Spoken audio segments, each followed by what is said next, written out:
Madam Speaker, I rise to remember the life of a courageous, kind, and selfless Virginian, Mike Lecik.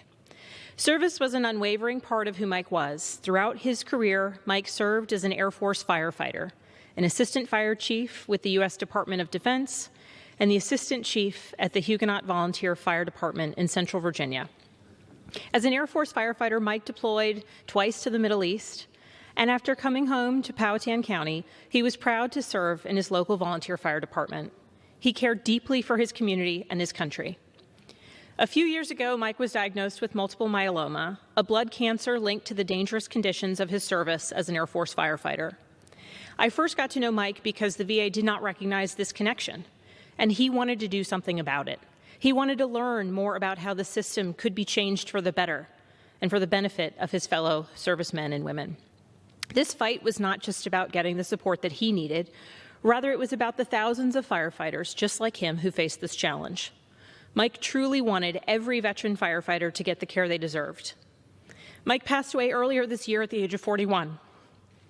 He was dedicated to his community and the safety of his neighbors, and above all, his family. It was my honor to have him as a constituent. Mike leaves behind a family and a community that deeply cared for him, and he leaves behind a cause that is worth championing. Across the board, firefighters are more likely to be exposed to certain carcinogens. They are more likely to suffer certain diseases and illnesses because of their career, and they experience higher rates of cancer than the general U.S. population. This connection is well documented by scientific research, but it is yet to be recognized by the VA, the federal agency entrusted with caring for those who have borne the battle. Military firefighters put their lives on the line each day, not just to defend our country, but also to selflessly defend their fellow service members. But to this day, thousands of veteran firefighters are left uncovered by the VA for certain types of cancer treatment. Earlier this year, I reintroduced the Michael Lecik Military Firefighters Protection Act in Mike's name to fix this longstanding issue. This bipartisan legislation would make sure diseases like Mike's are recognized as presumptive service-connected disabilities.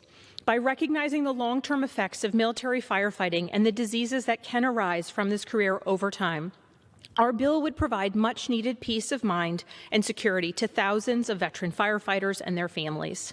It would lift an undue burden off thousands of veterans experiencing severe and often terminal illnesses. Right now, the VA doesn't cover significant treatment costs like those faced by Mike, as the VA, in many cases, does not recognize the direct service connection between firefighting and cancer as a presumptive service-connected disability beyond 1 year following active duty. Our legislation would establish the presumption that veteran firefighters who become disabled by serious diseases, including heart disease, lung disease, and certain cancers like Mike's, within 15 years of separating from active duty, contracted the illness due to their service in the military. By creating this presumption, the VA would be required to provide equitable disability benefits and treatment cost coverage to veteran firefighters like Mike. This legislation has the support of Democrats and Republicans from across the political spectrum, including many who have served our country.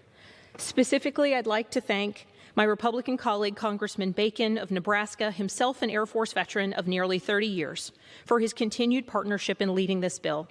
Thank you for recognizing that this issue should unite us all, because we all represent veterans with stories like Mike's.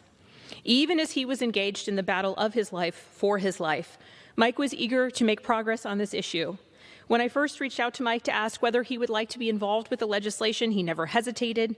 Mike had already been in touch with our team about some of his issues with the VA.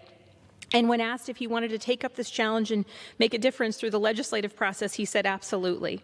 He was ready to take up the mantle for his fellow vets. It was his honor. And even as his illness progressed, he stayed apprised of new developments on this legislation, and my team was humbled to work with him. He showed incredible strength and determination that we will never forget.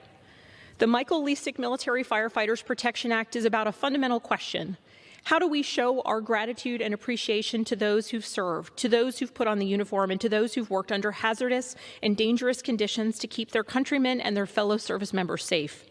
The answer is found beyond platitudes, it's found beyond spoken promises, it's found in action, and it is found in delivering the benefits our veterans have earned through their sacrifice. No veteran who puts on the uniform should repeatedly have to make the argument that their injury, their illness, is connected to their service when the evidence is so apparent To the degree that the majority of our states have already recognized the link between these serious diseases and the occupational hazards of firefighting and have enacted presumptive disability laws. In the case of Mike and thousands of firefighters like him, no veteran should experience a VA that refuses to help cover the costs of treating their service-connected cancer. And as I urge my colleagues to recognize the urgent need to pass the Michael Lecik Firefighters Bill, I am thinking of his wife, Tiffany, and his 3 daughters. Gentlewoman's time has expired. Amory, Aubrey, and Addie. He loved them deeply, and I work in his honor. Thank you, Madam Chair. I yield back.